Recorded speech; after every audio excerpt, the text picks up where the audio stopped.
Hello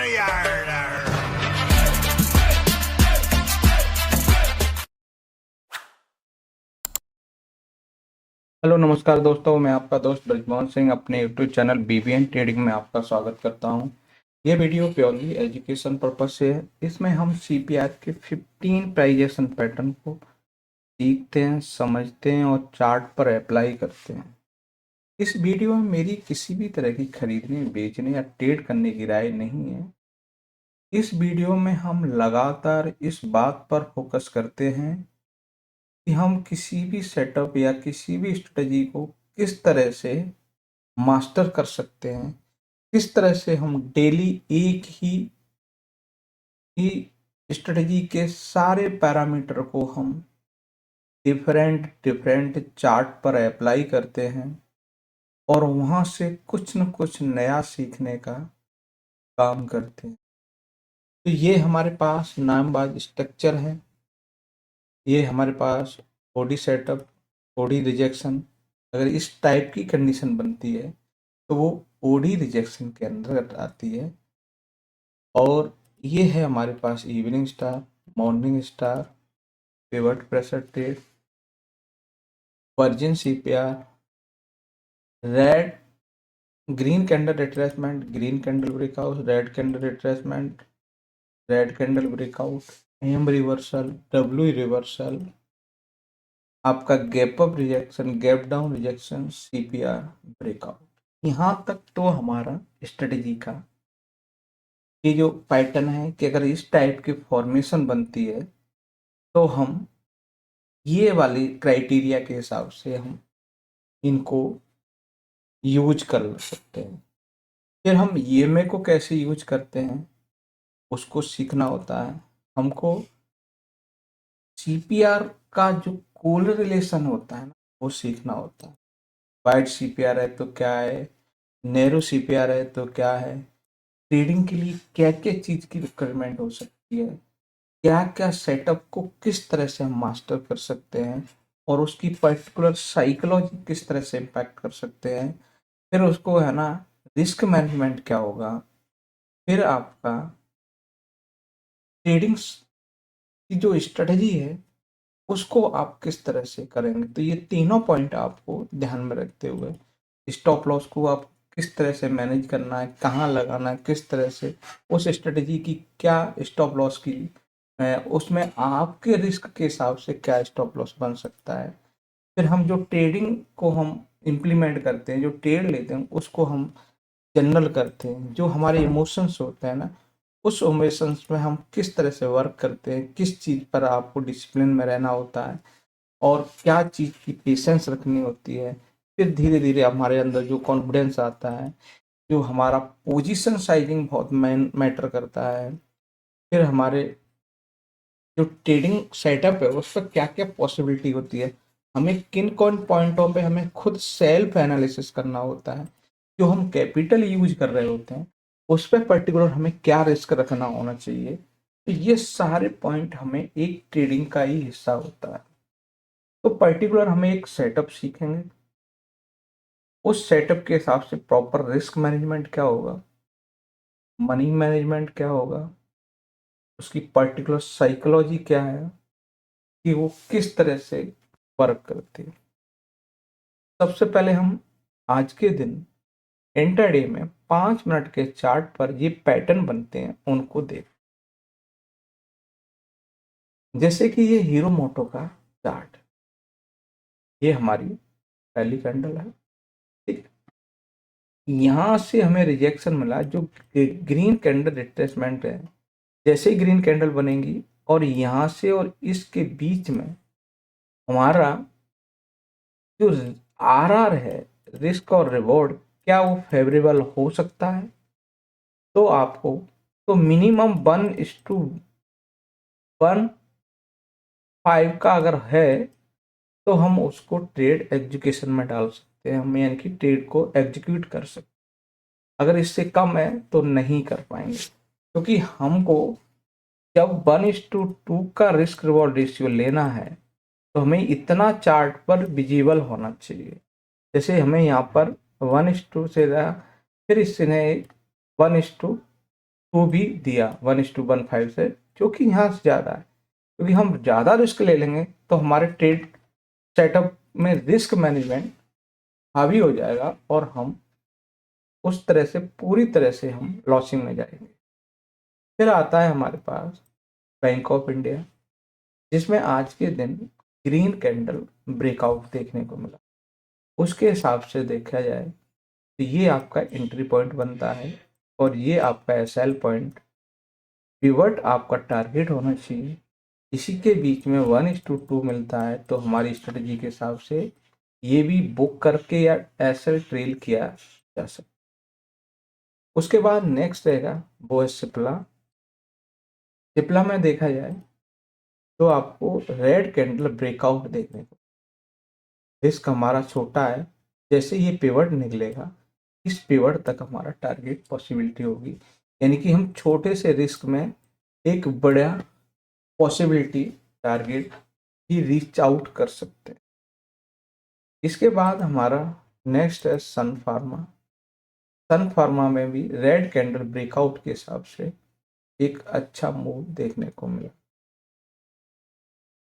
Tata motor passenger vehicle में भी आपको रेड कैंडल ब्रेकआउट के हिसाब से एक पॉसिबिलिटी टारगेट देखने को मिला, एक छोटे से रिस्क के हिसाब से रिवॉर्ड फेवरेबल में था। फिर बात करते हैं बजाज फाइनेंस। बजाज फाइनेंस में भी ग्रीन कैंडल रिट्रेसमेंट के हिसाब से आपको यहाँ पर एक फेवरेबल रिस्क के हिसाब से आपको ट्रेड दिखा और टारगेट भी मिला। फिर एशियन पेंट में दिन की पहली कैंडल से आपको रिजेक्शन मिला और रिजेक्शन के बीच में आपको 1:2 भी आपको चार्ट पर विजिबल है, तो आप क्या है रिस्क के हिसाब से ये एंट्री बनती है, ये आपका एसएल रहता है और ये कैंडल का आपका टारगेट है, जो कि इस चार्ट पर कन्फर्मली विजिबल है और अचीव भी हुआ है। अब आते हैं आईडीएफसी फर्स्ट बैंक। इसमें रेड कैंडल ब्रेकआउट के हिसाब से एक फेवरेबल रिस्क, ठीक है, उसके अगेंस्ट आपको रिवार्ड बहुत अच्छा देखने को मिला। उसके बाद है हमारे पास आईसीआईसी लोम्बार्ड, नहीं आईसीआईसी प्रूडेंशियल, जिसमें हम कल के हाई के ऊपर क्लोज कर, साइकोलॉजी बेस पे हम देखें तो कल के हाई के ऊपर हमने क्लोज किया है, यानी कि कल जितने भी सेलर थे सबको आपने फेल करते हुए और बायर के हाथ में कंट्रोल आया। तो आप कल से आज पॉजिटिव हैं, इसलिए आपको साइकोलॉजी बेस आप स्ट्रांग हैं। तो जो कैंडल आपकी क्लोज है उसी के एसएल का हम एसएल रखते हुए जो सिंपल स्ट्रेटेजी की क्राइटेरिया है 1:2 मार्क कर देते हैं, और जो कि 1:2 के हिसाब से इसे देखने को मिला। उसके बाद नेक्स्ट रहेगा हिंदुस्तान एरोनॉटिक्स। इसमें आपको ग्रीन कैंडल रिट्रेसमेंट के हिसाब से एक बढ़िया फेवरेबल ट्रेड देखने को मिला, जो कि आपको 1:15 का रिस्क रिवॉर्ड रेशियो था और एक परफेक्ट ट्रेड यहाँ भी देखने को मिला।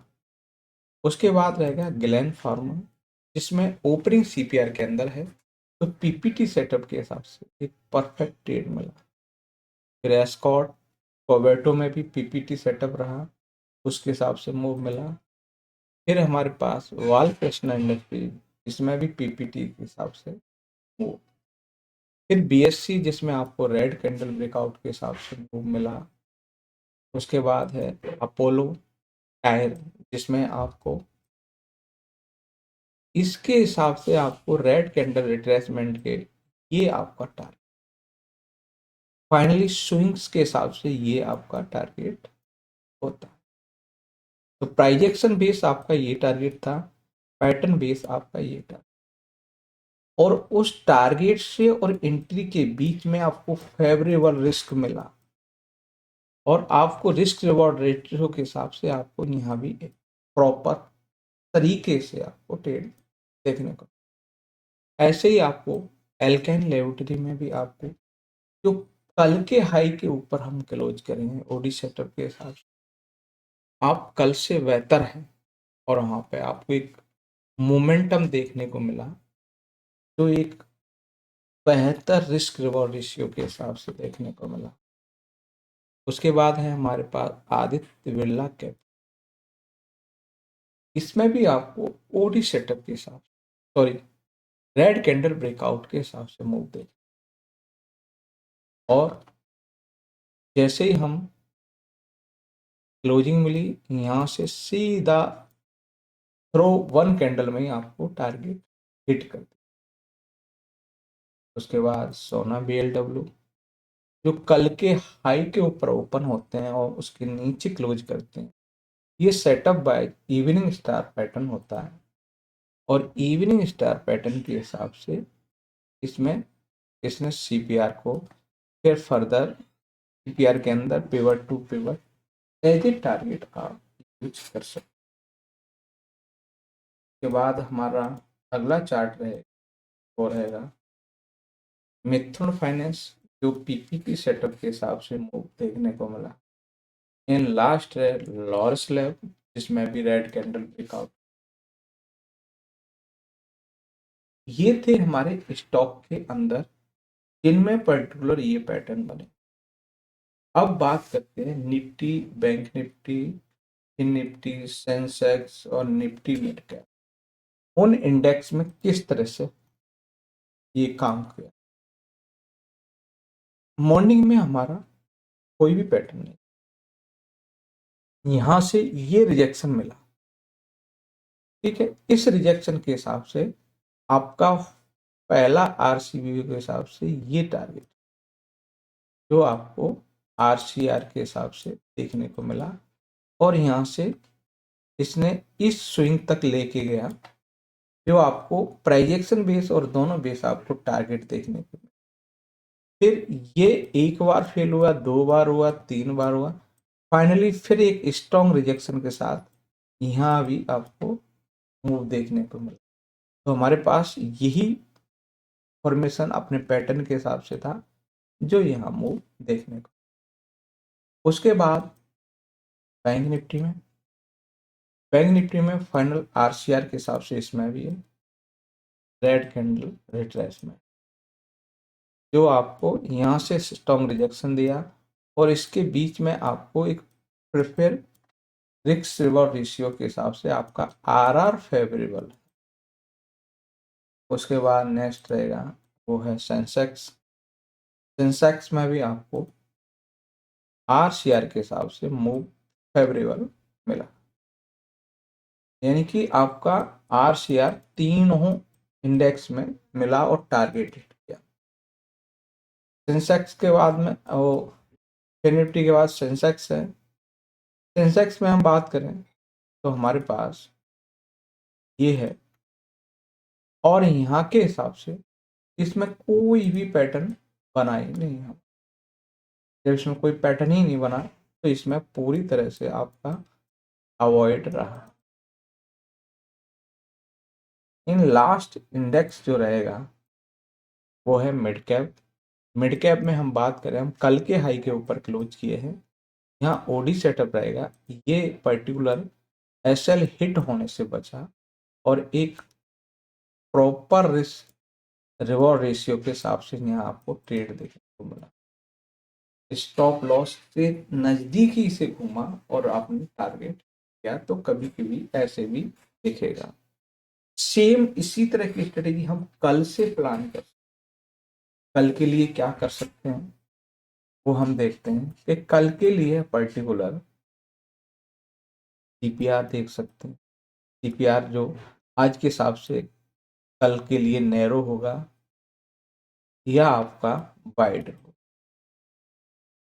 ठीक है, CPR से हमें जनरली ये पता चल गया कि आज प्राइस एक रेंज या एक मूव की तरह ट्रेंडी मूव दे सकता है या एक रेंज में रह सकता है। उस CPR से हम कोरिलेशन लगा सकते हैं। उसके बाद हमारा रहता है कि प्राइस कल के हाई के ऊपर ट्रेड कर रहा है या कल के लो के पास ट्रेड, कल के लो से रिजेक्ट होके नीचे जा रहा है ओडी सेटअप, कल के हाई से रिजेक्ट होके ऊपर जा रहा है ओडी सेटअप, कल के हाई के ऊपर ओपन होकर नीचे क्लोज कर रहे हैं इवनिंग स्टार, कल के लो के नीचे ओपन होकर ऊपर क्लोज कर रहे हैं आपका मॉर्निंग स्टार इवनिंग। फिर आता है हमारे पास एम रिवर्सल टारगेट ये, फिर आपके पास डब्ल्यू रिवर्सल, यहाँ से रिजेक्शन मिलेगा ये टारगेट, फिर रहेगा हमारे पास गैप अप रिजेक्शन के, फिर रहेगा हमारे पास गैप डाउन रिजेक्शन।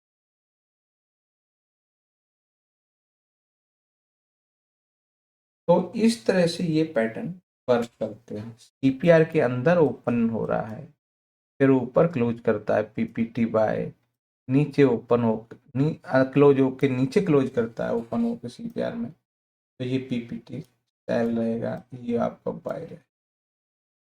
तो ये सारे पैटर्न की सारी क्राइटेरिया आपको पूरी तरह से आपके माइंड में फिट होनी चाहिए। जैसे ही मार्केट अपना वर्क कर रही है तो आपको वही पॉइंट पता है कि पर्टिकुलर हम किस लोकेशन में हैं और किस लोकेशन से क्या मूव की एक्सपेक्टेशन और क्या पॉसिबिलिटी हो सकती। तो ये सारे चीज हम पहले से प्रिपेयर होते हैं और इसमें पहले ही सब कुछ मिलता है। तो ये वीडियो अच्छा लगे लाइक शेयर कमेंट्स और चैनल को सब्सक्राइब करें। नमस्कार सर।